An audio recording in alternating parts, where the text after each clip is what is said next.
You must be excited to actually play footy against another opponent. Yeah, very exciting. It's good to be back out there, and sick of playing your own teammates. You get a bit tired of that, and it's going to be good to play some good opposition on the weekend. What are you sort of expecting from the Suns? Obviously, you only have the 2 JLT games, so this is really a dress rehearsal for round 1. Yeah, I don't think they'll change too much from last week, to be honest. I mean, I'm not in their camp, so I don't really have a rough idea, but it seemed to work for them last week, so I couldn't see why they wouldn't try and execute the same this week. Zorko's a big year last year for you, All Australian, career best form. You're looking forward to getting back out there and sort of continuing that along the same sort of vein?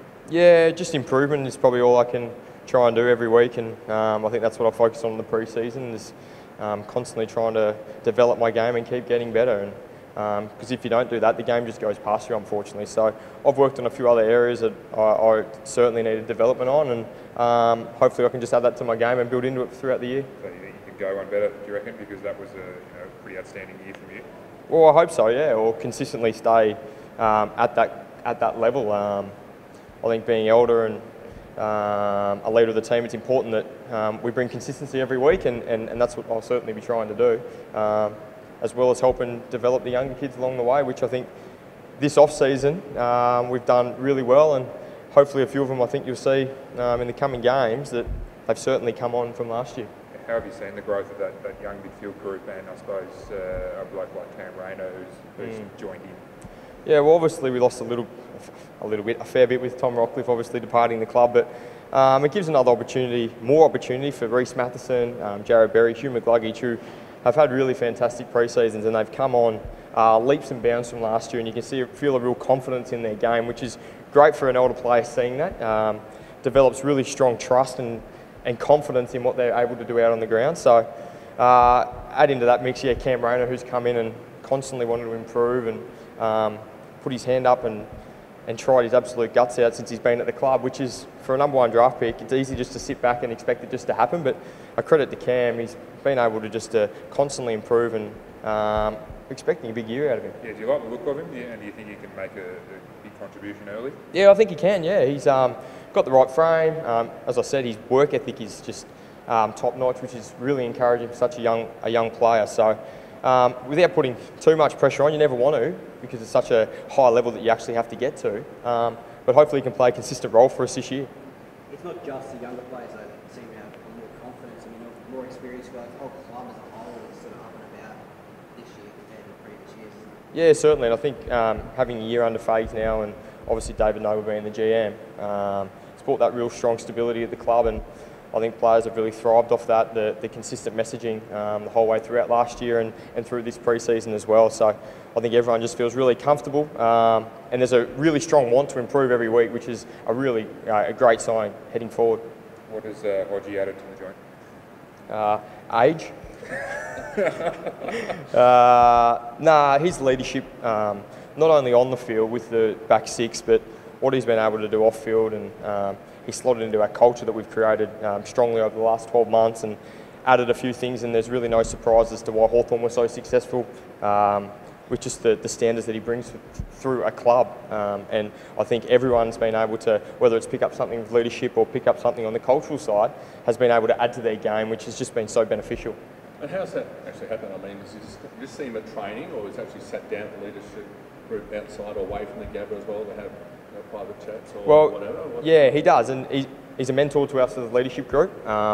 So we value what he has to say every time, and I think his greatest asset is his ability to listen, and then not necessarily have an answer for it, but he has a teaching mechanism that can explain in a different way that we can potentially understand, and he's done that all across the board, whether it be with the young forwards, our younger players, or even us older players. He's been able to teach us different ways to overcome different circumstances, whether that be out on the ground or just inside the four walls. Speaking of the forwards, a bit more pressure on Eric this year. Obviously, no Josh there, and he's now sort of like the young forward coming through or whatever. How do you see Eric in control this year? I wouldn't say there's extra pressure. He's just developing as a young player is, an emerging player is, and I think he doesn't have to change his game. He jumps at the ball, he's aggressive, and if he constantly brings that, that's all we can ask for. He just has to play his role for our team every week, and he's doing his job. I'm sure 300 games don't feel nerves and get excited. But how is Hodgie sort of feeling before his first hit out? You'd have to think there'd be some form of nerves there. I haven't personally sat down and had a chat to him how you're feeling sort of things. He's obviously an experienced campaigner. But there would be nerves, absolutely. I think there's nerves every time you take the field. If you didn't have nerves, no point playing, I don't reckon. You need that adrenaline and that excitement.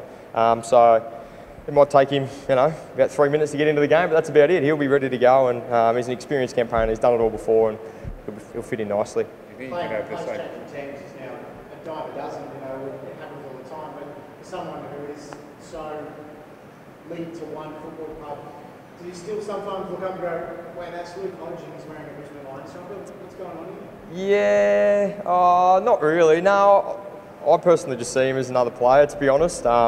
What he's done for the game, what he's done for the Hawthorn Football Club is fantastic, but he's chosen to come up to Brisbane and work on the next chapter of his life, and that's helping develop us and take us to where he was able to take Hawthorn. And if he can just implement a few steps along the way that can help us get there, I think he'll be very satisfied, and so will we as a team. Do you think you spoke about his sort of off-field leadership before? What sort of role do you think he can have on the field? That experienced head in the back six, if things start to go wrong, do you think he can be a real steadying sort of influence? Yeah, I think he can, and I think he also helps the likes of a Harris Andrews and Darcy Gardner through certain situations that he's probably been able to help his key backs at times at Hawthorn. So just his leadership and in those moments where we really need a cool head, he's obviously got the experience and he's been in those situations, whereas some of our emerging defenders probably haven't been in those situations yet. So he's certainly going to be a calm head for us down there, and also the way he constructs and talks out on the field. There's no one better than in the game than him. Is he in good sort of nick, or does he look like the sort of bloke who retired not long ago? No. How's he looking? No, he kept actually quite fit through the part of the retirement that he was actually. He was training to be a marathon runner, I think. So he was. He's remained pretty fit, and obviously the conditions that we train up here in Brisbane, the humidity, he looks in fantastic shape. He's lifting well in the gym. Not sure how many weights he did at Hawthorn, but he's lifting a lot more here, and he looks ready to go. So I'm really excited to see what he can do with us. You don't want to put a number on wins this year, but what is your expectations for the team in 2018? To build on a really strong year that we had last year. I think it's really important that we continually try to improve all facets of everyone's game. As you said, we're not going to put a number on how many wins we can possibly have.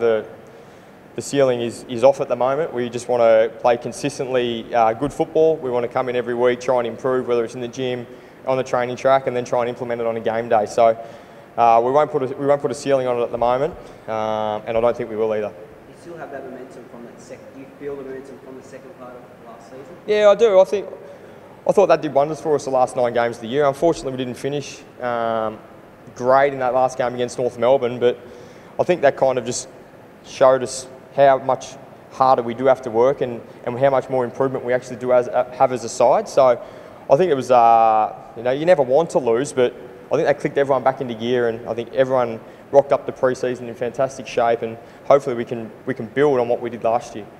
I know it's come around in difficult circumstances for Benzie, but stepping into that captain's role, something that you've taken on board and someone had to do it and stepped up. Are you happy to do that?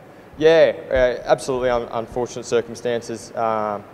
Throughout my 3-4 years at being in the leadership group, there's been a couple of occasions where I've had to captain the side, so it's not really new to me. I know what I have to do. I've done it before, so I'm not. Yeah. Hopefully Dayne and Clay can come back to the club soon. We're expecting them back soon, and hopefully they're back next week. That'd be great.